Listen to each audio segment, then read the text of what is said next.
அழைத்து வந்த போது மகிழ்ச்சியுடனாகிய சிவபெருமான் சொல்லுகின்றார். என்ன சொல்லுகின்றார்? அத்தானங்கள் தங்கை பார்வதி சொன்ன வார்த்தையை கேட்டு நானும் திருநகரம் ஆடினேன். இப்பொழுது உலகமெல்லாம் வெள்ளமயமாகிவிட்டது. இந்த உலகத்தை மீண்டும் படைக்க வேண்டும் என்று சொன்னால் நடந்து போச்சு. சரி, இனி நடக்க வேண்டிய காலத்தை கவனிப்போம். அப்படியே ஆகட்டும். நான் என்ன செய்யலாம் சொல்லுங்க. உங்கள் தங்கை மந்திரிகள் இடத்திலே சென்று ஒரு விடி குங்குமம் வாங்கி வர வேண்டும். என்ன ஒரு படி வந்து போமா? போதும் போதும். மேல இருந்து கீழே போய் ஒரு படி மண்ணுக்காக போகணும். போயிட்டு வாங்க மைத்துனா. ஒரு வண்டி நிறைய மண்ணை கொண்டு வர. இல்ல இல்ல, எவ்வளவு தேவையோ அதைத்தான் கேட்க முடியும். சரி, அதனால ஒரு பிடி மண் நீங்கள் கொண்டு வந்தால் மட்டும் போதும். அந்த வார்த்தையை கேட்டு அங்கே வார்த்தார் இந்த மாயவர்கள். எப்படி வருகின்றார் தெரியுமா? இடசிறிய வெட்டு வாலி ஐயா, இடசிறிய வெட்டு வாலி,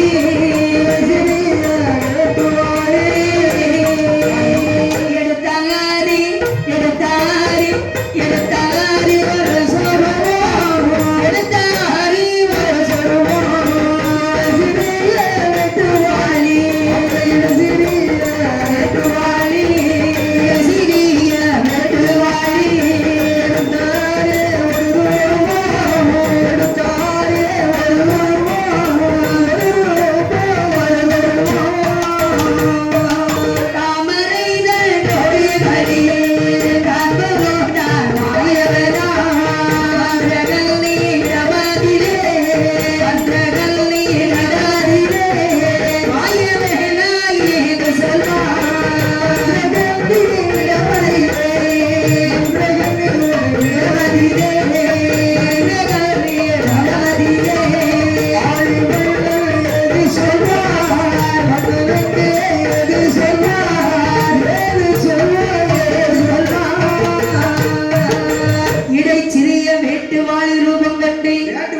சில்வர்வாளி, நிலவாளி, மூக்குவாளி, இரும்பு வாளி, பிளாஸ்டிக் வாளி எல்லாம் பார்த்திருக்கேன். அதாவது மனுஷருக்கு மனுஷன் பண்ணிருப்பாரு. ஆமா, அந்த வாளியா? மனுஷன் மனுஷன் சாப்பிடுறாண்டா. ஆமா தம்பி பேரு. ஆமா அந்த இல்லையா?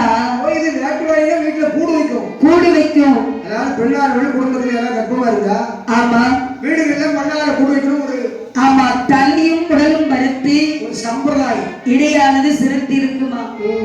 இந்த இடைச்சிறைய வெட்டுவாளி ரூபம் கண்டு சரி நாளைக்கு பாட்டில தான் ஒத்திக்கிறோம். வீட்டுல அவ்வளவு திட்டு கூடாத இருக்கு.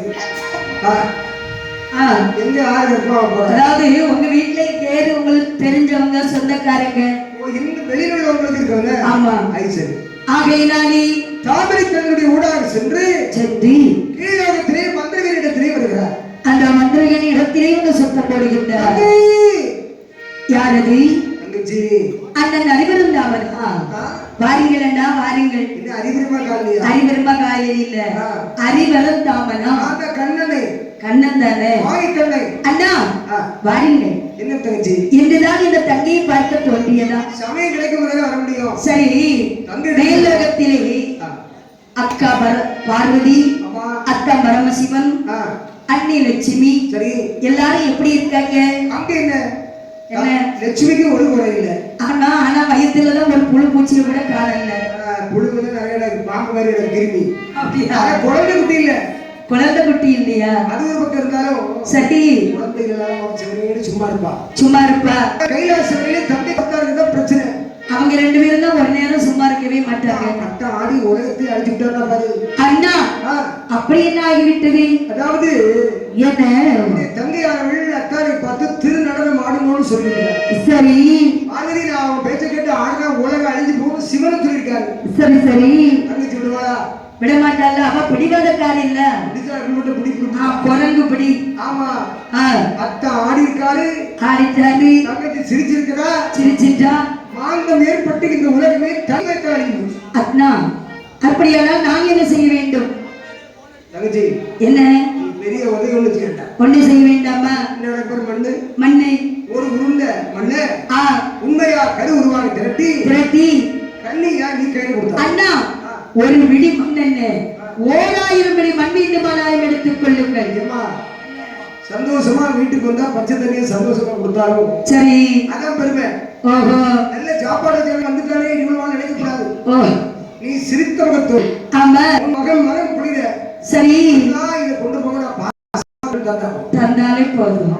அப்படி என்று ஒருபடி மண்ணை வாரினாய். சரி மங்கையான அந்த மந்திரனை கையிலே கொடுக்க என்ன செய்கிறார் தெரியுமா? கனி கொடுத்தால் ஒருபடி கனி கொடுத்தால்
ஒரு பிடி மண்ணை வாரினாய்.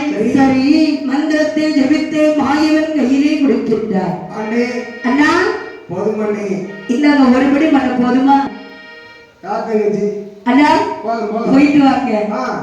அப்படி என்று போயிட்டு வா. ஆமா மண்ணு தந்தாச்சுன்னா போயிட்டு வர வேண்டியதானே. போயிட்டு வாங்க இப்படி சொல்லுங்க. போயிட்டு வாங்க வராதீங்க. ஆமா அண்ணன் போயிருக்காரு சொல்ல வச்சு. ஆமா ஆமா சரி என்று சொல்லி நாமே கண்டு வழியாக மயம் வரும்போது சரி இருக்காரு. என்ன ஒருபடி மண்ணை கொண்டு கைலாசம் சென்று அத்தாரிடத்தில் கொடுத்து இந்த உலகத்தை படைக்க முடியாது போனால் மறுபடியும் வர முடியுமா?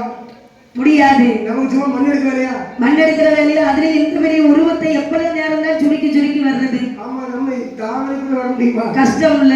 அதனால தங்கைக்கு தெரியாம ஒருபடி மண்ணை இடது கைகளால் களவு செய்வோம். அங்கே கன்னியானவள் கொடுத்த ஒருபடி மண் கருவுருவாக இருக்கின்றது. நடு கடலில் வரும்போது களவு செய்த மண் கரைந்து போய் விடுகின்றது. கொஞ்சம் கொஞ்சமா கரையுது.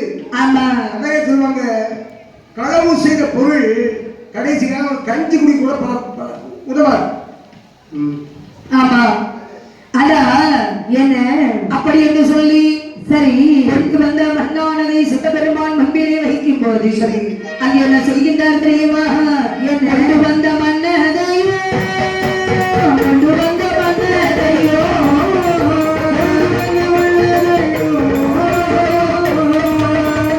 ஒரு நாளை தம்பிருத்தா ஒரு நாளை தம்பிருத்தா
ஒருபிடி மண் கடல்களாக ஒருபிடி மண்ணை எடுத்து அப்படியே தெற்கு நோக்கி எறிகின்றார். சரி 7 கடல்களாக மண்ணாக மலையாக அடுப்படைத்தார். அப்படி படைக்கக்கூடிய நேரம் இந்த முதிர்ந்த மண்ணை எல்லாம் எடுத்து மனித ஜீவன்கள் அத்தனையும் படைக்கின்றார். எல்லாம் நம்ம மண்ணுக்குள்ளதான் மண்ணால பிறந்திருக்கோம், மண்ணுக்குள்ளேயே போறோம். எந்த மனுஷன் நினைக்கிறான் அதை நினைக்கவே மாட்டாங்க.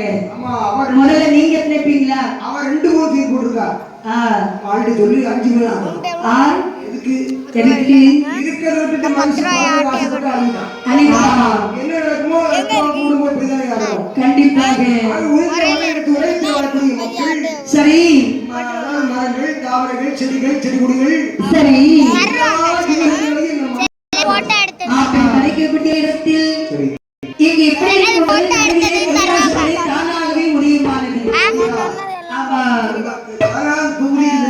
ஆமையா தானாகிய பொண்ணு கைலாசம் சொல்றாங்க தானாகிய உருவாகி இந்த கைலாச மலையிலே சரி இப்படி புதிதாக உருவாகிட்டு கைலாச மலையில பார்வதி அம்மையானவர்கள் சொல்லுகின்றார் சுவாமி கைலாசம் தரப்போடா ஆமா வந்திருக்கு இந்த கைலாச மலையை தூத்து சுத்தம் செய்ய வேண்டும் சரி அதற்கு ஒரு பெண்ணை பிறவி செய்ய வேண்டும் என்னால முடியாது அதெல்லாம் முடியாது எவ்வளவுதான் படிச்சாலும் இனி அப்படிதான் சரி அவனால முடியாது ஏழைகளுக்கு ரெண்டு கொண்டாடி அவனையும் சமாளிக்க முடியல முடியாது ஒரு பெண்ணை பிறவி செய்ய வேண்டும் ஆச்சியா அச்சியா என்ன பெண்ணை பிரவேசித்த காரணம் கேட்டபோது பகவானுடைய ரெண்டு நாசிக்கும் இடையே சண்டை உருவாகி அங்கே அச்சு அம்மானு தும்பினார் பாருங்க இந்த மூக்கொழியா பொண்ணு பிறந்தா அங்க என்ன செய்கின்றார் தெரியுமா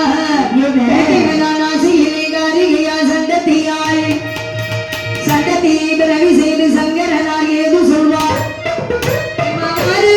சண்டத்தியே சொல்ல